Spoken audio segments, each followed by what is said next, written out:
Mexico will continue taking Venezuelans, Nicaraguans, Cubans, and Haitians removed by the U.S. after the pandemic border policy Title 42 ends next week, according to announcements on Tuesday night. Reaching an agreement with Mexico has been viewed as a critical piece of the Biden administration's preparation for a post-Title 42 migration surge. Complicated diplomatic relations between the U.S. and nations such as Venezuela, Nicaragua, and Cuba make it difficult for officials to deport migrants who illegally cross the border back to those countries.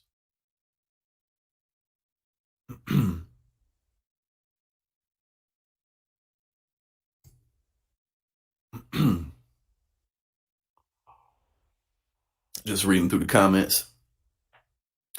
All right. Now, the U.S. can continue to send some to Mexico if they do not pursue legal pathways, such as scheduling an appointment via an app or applying for a new humanitarian parole option.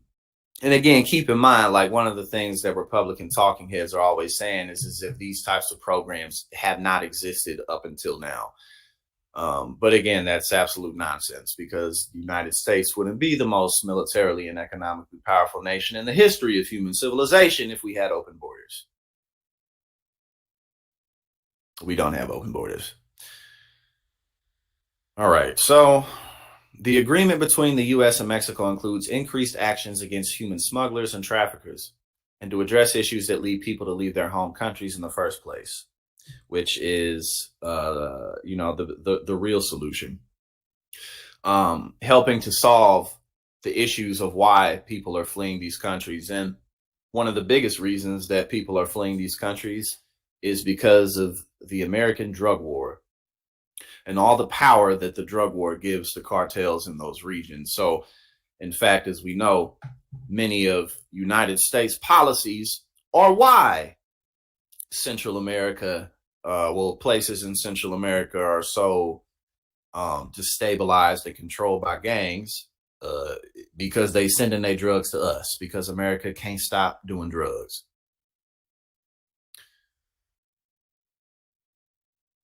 The U.S. has also committed to bringing in up to 100,000 people from Honduras, Guatemala, and El Salvador through a newly announced family reunification parole process. Sigh, my brother in the building. And again, that's the thing too. It's like now Florida, they just gave Ron DeSantis $12 million to bus migrants to Martha's Vineyard and what have you, right? As if this type of stuff isn't taking place. They're like, well, until the Biden administration does something about it, we're just going to keep using these people as puppets, as guinea pigs. They're like, what do y'all want? You know what I'm saying? Like, what they want is 100,000 less of these people in the country.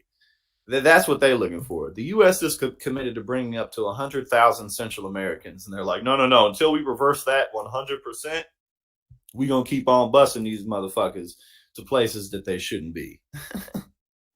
These people are it's just evil. It really is. It's just evil. There have been more than 1.2 million border crossings this fiscal year, which began October 1st. Some border towns are struggling to respond to an uptick in arrivals by migrants and asylum seekers. And if y'all got it's just so stupid. Well, there you go. And again, remember, Barack Obama was the deporter in chief. You know what I'm saying? Biden was, Barack Obama was the deporter in chief. You know, so again, the idea that, the Democrats, they just want to let in all these immigrants to get this. The Democrats, they want to let in all these immigrants so that, they can win elections.